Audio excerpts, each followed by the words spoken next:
Tapi yang sebenarnya yang kita pengen adalah segala effort kita misalkan di musik itu bisa memberikan manfaat sebanyak-banyaknya. Dan buat gue pribadi, gue bercita-cita untuk menjadi orang yang bermanfaat seluas-luasnya buat masyarakat, buat umat ya. Ya sebenarnya dibilang hijrah ya kita berproses lah, bukannya hijrah gitu. Tapi maksudnya kita emang kalau dibilang hijrah ke dalam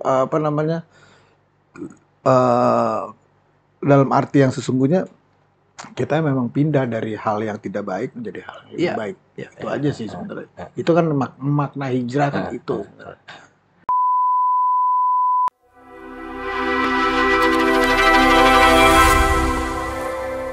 Nah, tadi udah sedikit dirimu udah sounding Mas, bahwa tentang kamu baca kitab-kitab, boleh cerita dikit nggak sih? Ya, banyak kitab kan akhirnya. Itu kan sebenarnya prosesnya ya proses sebelumnya pasti ada proses pencarian dulu. Ya, proses pencarian. Ini pada saat itu gue udah udah mendapatkan konklusi dalam pencarian gue ini kayak gini. Kita mau hidup lebih baik lagi, caranya gampang. Kalau di Islam kan paduannya ada dua, Quran sama hadis. Iya.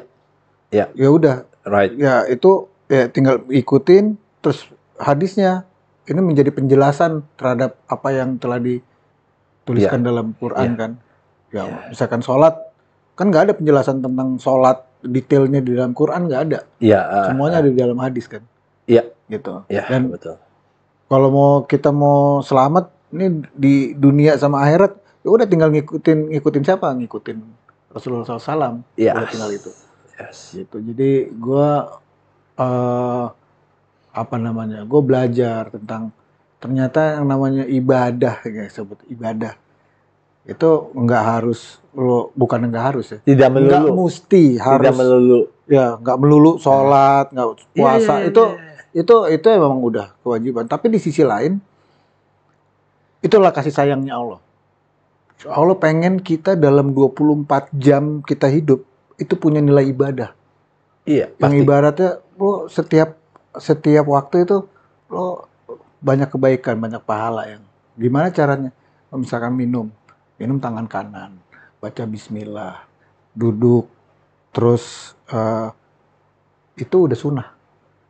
Dan itu ada maknanya. Lo minum baca bismillah udah dapet. Lo minumnya duduk udah dapet.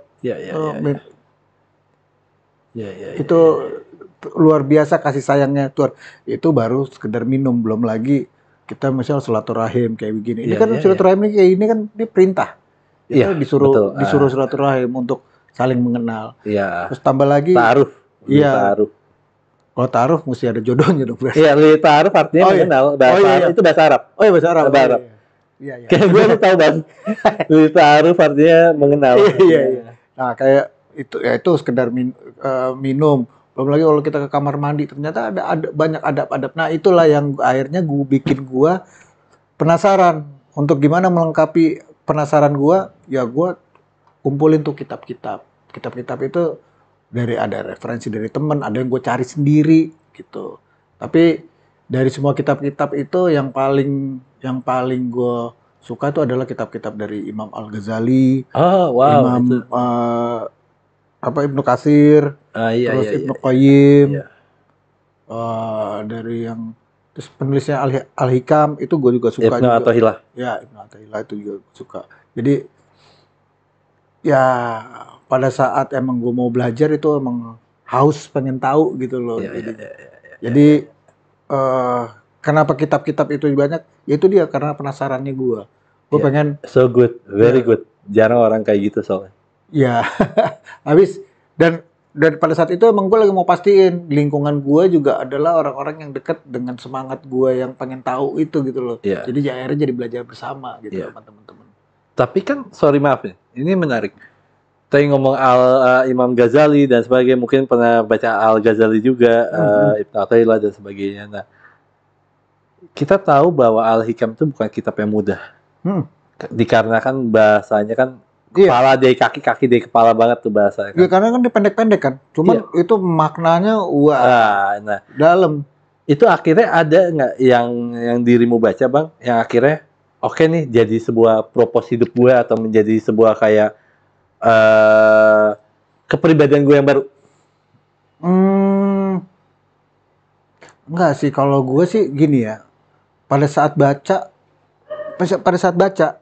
itu belum Hanya tentu. kesurupan bentar tadi. Tuh kan ada kesurupan. Oh, ada guguk ya? Nggak tahu bunyi apa, kayak kesurupan tuh orang. lanjut. Ya, jadi tentang apa namanya, misalkan tentang kitab gitu. Kita belajar, kita baca. Oh iya pada saat itu. Belum tentu pada saat itu juga kita mendapatkan maknanya. Bisa juga kita 10 tahun lagi baru dapat makna. Oh maksudnya itu yang di kitab itu tuh maksudnya ini. Setelah apa? Oh setelah mengalami, kita mengalami. Nah itu dia. Mengalami. Jadi kalau menurut gua ayat itu ada 2. Ayat ada ayat kauliyah adalah sama ayat kauniyah. Ayat kauliyah adalah ayat-ayat yang bisa dipelajari, ayat yang sifatnya tekstual. Sorry, mukamat atau muktasabiat? Oh, bukan itu. Oh, beda lagi. Bukan itu. Oke. Tapi kayak hadis, Quran, kitab-kitab yang tadi kita bicarakan itu sebenarnya masuk di dalam ayat kauliyah. Ya, ayat-ayat yang bisa dipelajari kuliah. Iya, kuliah. Oke, dari bahasa kuliah. Iya, kuliah. Ada lagi yang disebut ayat-ayat kauniyah. Kauniyah itu apa? Ini dengan pertemuan gue sama lo nih menjadi ayatnya Allah nih. Gitu. Wow, perjalanan. So good. Push. Iya, gila keren banget. Dan kayak gue ditelepon sama tante lo untuk ketemu lo, itu jadi ayat kauniyah. Itulah makna pada saat lo tiba-tiba lo berdiri terus atau lo lagi jalan tiba-tiba lo dijatuhin, ada ranting pohon jatuh di depan. Itu ayat kauniyah, itu alam semesta. Alam semesta ini kan ada ayat. Kalau kita bisa mengambil makna, wah apa nih maksudnya tiba-tiba gue lagi jalan kok ada ranting jatuh. Oh, iya. Maksudnya ini jadi hadiah buat gue. Oh iya. Giring itu jadi makna. Itulah ayatnya Allah. Iya. Dengan tenggelam dan terbitnya matahari itu kan adalah kauniyahnya. Jadi ya itu dia tadi balik lagi. Kalau misalkan kita belajar tentang ayat-ayat yang kauliyah tadi, belum tentu pada saat itu kita bisa memaknai. Tapi pada saat kita menjalani kehidupan ini baru kita mendapat makna dari. Butuh kesadaran yang apa ya, mungkin boleh dibilang khusus atau apa. Nah, tadi kan ngomongin ayat berarti ngomongin sesuatu hal yang dialami, right? Nah, gue nggak tahu nih bang, bahasa gue ke lu gimana, cuman mungkin kalau di Sanskerta bahasanya ngomongnya ada karma. Tapi kalau di Islam atau pada umumnya ada tabur tuai. Ya. Lu sendiri percaya? Percaya. Hah? Percaya. Nah, pertanyaan gini, gue balik ke slang lagi nih ya, karena gue penasaran juga nih. Nah, dengan lu berjalan menjadi orang yang lebih baik, ya kan? Berarti kan ada part-part hidup lu yang karma lu atau ya nggak apa-apa gue ngomong karma ya. Soalnya takutnya ada orang yang anti bahasa Islam itu nggak ada karma nih, padahal di Quran sendiri ada kok esensinya karma, tapi bukan tabur tuai itu ya. Iya. Nanti gue kasih ayatnya deh. Nah itu dengan perjalanan hidup lu yang dulu di slang dan akhirnya menjadi yang sekarang, ada hal-hal yang lu mesti bayar nggak? Karma apapun itu gitu akhirnya.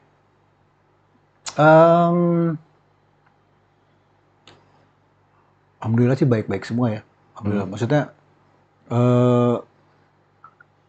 kita nggak pernah menjalankan hidup dengan niat yang nggak bagus sih.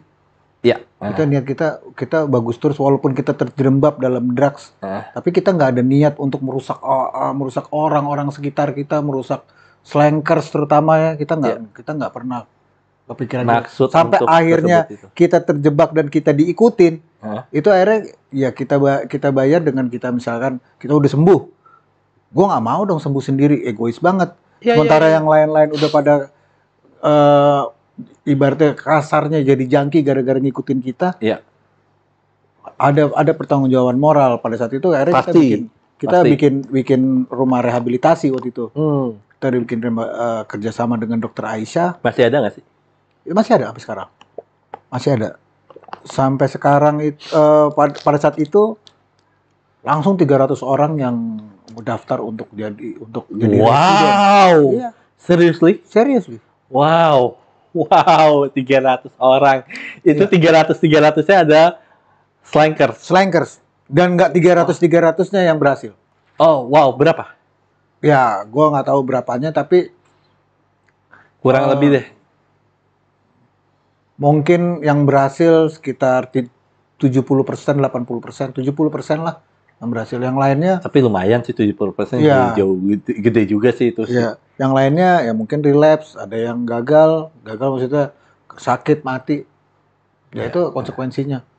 Jadi jangan coba-coba lah. Ibaratnya kita itu jadi contoh yang bisa diselamatkan. Tapi belum tentu itu bisa jadi patokan bahwa orang mau coba-coba, belum tentu selamat. Ya. Belum tentu bisa selamat. Ya. Karena Iya, ya. Bang, aku penasaran banget sama dirimu, Bang.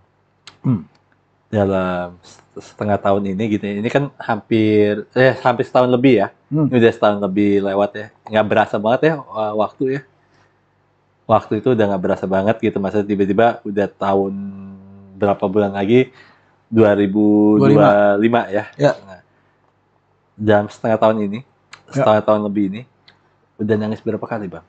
Yang mungkin yang dalam banget Nah, gitu. Udah nangis berapa kali, Bang? Yang mungkin nangisnya itu yang dalam banget. Atau banyak. mengeluarkan apa, Bang? Kalau boleh cerita sedikit, Bang? Apa? Nangis tuh, gue kalau apa namanya? Istilahnya apa ya itu ya? Berkeluh kesah atau tuh langsung ngadu sama yang maha kuasa aja udah. Jadi dia maha penyayang, maha pengasih, dia yang ciptain kita, dia yang memberikan ruh yang diciptain kepada kita. Ya kalau ada berkeluh kesah ya udah. Karena intinya kan kita ini kan la haula wala quwata illa billah. Kita nggak punya kelebihan, nggak punya kemampuan apa-apa. Iya. Semuanya karena terjadi karena pertolongannya Allah aja. Iya, betul. Ya udah tinggal itu aja sebenarnya. Kita bergantung, kita lemah, kita sangat butuh pertolongan. Dan kita butuh ada sosok, bukan sosok, ada yang melindungi kita. Ya gitu. Ke siapa lagi kalau nggak ke Allah. Iya, betul. Masalah tadi nangis tadi kan tinggal tergantung kedalaman kita untuk mengadukan nasib-nasib itulah gitu. Wow. Nangis yang paling terdalam ngadu sama Allah. Itu boleh cerita nggak apa? Yang paling terdalam banget. Banyak hal ya, misalkan kayak gini, kayak misalkan ya mungkin maaf ya, yang mungkin kadang-kadang ada beberapa cerita gitu, ada beberapa part yang mungkin kita ceritain lagi, mungkin kita sampai ngeluarin air mata lagi, kan ada part-part of itu. Nah, ada nggak sih hal-hal kayak gitu? Banyak loh pasti. Banyak. Salah satunya yang menurut tuh momen yang paling berkesan, yang paling besar apa, Bang? Tentang lebih ke tentang orang tua. Oke. Tentang sosok ibu. Makanya tadi kan kayak awal. Pertama kali gue diberikan restu untuk main musik, orang yang pertama kali gue minta adalah ibu gue. Oke. Dan gue pada saat itu gue minta izin, itu nangis tuh, keluar air mata. Sampai saat ini pun kalau gue minta sesuatu untuk kebaikan, untuk kesehatan, untuk untuk keberkahan, ya ke orang tua ya pasti biasanya bergetar tuh hati itu. Iya. Karena kan kita lahir dari rahimnya kan. Iya. Gitu. Jadi menurut gue kedekatan kita sama orang tua, terutama ibu, itu penting. Wow. Sorry, maaf, gue tanya ya, maaf ya. Nyokap masih ada? Masih ada. Wow. Masih ada. Momen apa sih yang paling teringat banget hubungan lu sama nyokap? Selain yang lu pernah ceritakan di Daniel ya, yang lu minta nyokap lu Restu. untuk ngomong ke bokap gitu ya, Bang. Apa, Bang? Wah, banyak hal ya. Ya, cuman yang paling menyentuh ya waktu pas gue pergi haji sama nyokap gue. Itu ya, itu kalau kita di akal ya, gue jalan naik haji itu kan rame bro, Iya. jutaan Gua juga orang, pernah. ya kan, jutaan orang kan. Kita pikiran kita, wah gue bawa cewek, bawa istri, bawa ibu gue. Pikiran gue, akal kita, wah repot nih gue nih, bawa cewek-cewek nih. Yes. Ibaratnya justru kita sendiri aja masih repot nih, sekarang kita bawa orang tua nih. Iya. Iya kan? Iya. Gua orang tua gue masih mesti didorong lagi kan, Iya. di wheelchair. Tapi justru salah. Justru sebenarnya karena ada beliau-beliau ini yang akhirnya mempermudah gua. Oh, wow, so good. Justru jadi kita pada tiba, wah nih kayaknya gara-gara ini. Justru gua ngalamin pada saat gua bilang, kalian sholatnya di hotel aja ya. Gua mau ke masjid sendirian, maksudnya biar gua lebih ringan. Gue keluar nggak nyampe-nyampe, sama mau ke masjid nggak nyampe-nyampe. Wow. Justru kalau gue bawa nyokap gue bawa wheelchair, itu semua orang ngebukain jalan kan. Ya kebukain jalan, kalau nggak ketabrak kan sakit. Pasti gitu. itu. Iya, kan? Banyak orang mati juga kan. Iya kan. Banyak orang mati. Tapi justru gue ngeliat, gila ya. Kayak gue gini, imigrasi kan panjang banget kan. Iya. Imigrasi panjang, ngantri kan. Dulu sistemnya belum kayak sekarang. Kalau sekarang udah bagus kan. Dulu ngantri. Justru karena gue pegang wheelchairnya nyokap gue, itu petugas imigrasi dari jauh udah ngeliat perlu maju gara-gara ada nyokap gue. Gitu. Wow. Gitu. Tapi memang bukan mitos lagi kali ya. Tapi kalau katanya dengar-dengar kan kalau misalnya kita ke Arab gitu ya, either itu umroh atau haji gitu-gitu kan, katanya kalau kita ngelakuin sesuatu dibayar kontan di situ, right? Enggak gitu. Atau lu ngalamin hal-hal mitos-mitos atau enggak, gua enggak ngalamin. Jadi misalnya maaf ya, lu mungkin nimpuk orang di sini nih. Nah di sana lu juga mengalami kurang lebih serupa gitu. Atau menurut lu itu mitos atau lu pernah ngalamin yang kurang lebih serupa seperti itu? Gini, itu kan mitos yang seolah-olah Tuhan lu jahat lu kalau bikin gini lu diganjar lagi. Enggak. Tuhan kita sangat maha pengasih, maha penyayang. Nggak ada yang di alam semesta ini yang melebihi kasih sayangnya Tuhan kita. Nggak ada yang bisa melebihi kasih sayang Allah. Jadi kadang-kadang walaupun kita kita ibaratnya ngegamparin orang sama Tuhan kita, kadang-kadang suka diperlus gitu loh, gitu. Supaya kita sadar gitu loh. Ya seperti itu gitu loh. Apalagi udah kita dengan posisi menyerah, ya Allah, aku bertobat misalkan kayak gitu ya. Wow. Wow, hari ini pembicaraan keren banget. Bang Ivanka, thank you for coming. Siap. Makasih banyak. Iya, teman-teman nih. Kapan-kapan kita sambung lagi. Ayo Bro, ya. Ayo kapan? Ya, kapan kita nanti gue minta nomor teleponnya Bang. Ya, kita atur ya. Nah, buat teman-teman nih ya, kalau suka dengan konten ini nih, jangan males dong gerakin jarinya, jempolnya utama. Jangan lupa like, comment, subscribe-nya, jempolnya jangan nganggur aja nih, di nonton terus olahraga jari nih ya. Dan pastinya kalau kalian suka dengan konten gue sama Ivanka Slang, boleh juga loh teman-teman ngasih ke The Big Love, terserah berapapun itu, dan jangan lupa like, comment, subscribe, dan see you next time. Bye-bye. Assalamualaikum.